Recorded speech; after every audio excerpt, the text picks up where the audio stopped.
Ruby and the Rolling Radish, story by Muun Kidz. Ruby the rabbit was fast at running.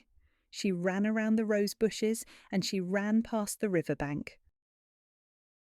One rainy morning, while on a run, Ruby found a radish as round as a rock. But as she reached for it, rumble! Roll! The radish spun away faster than a race car.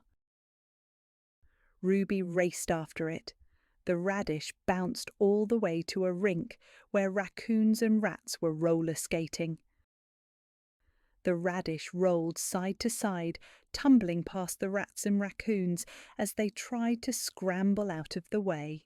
Soon the whole rink was up in roar over the radish chaos. Ruby revved up her little rabbit legs and raced toward the rolling radish before it could cause more racket. She scooped the radish with one big rabbit hug. "Rabbit to the rescue!" Everyone cheered. The roller rink was saved. The end. Let's learn some R words.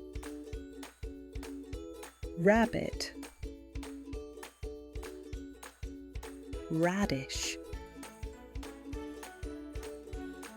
raccoon, rat, rollerblades. See you next time, friends.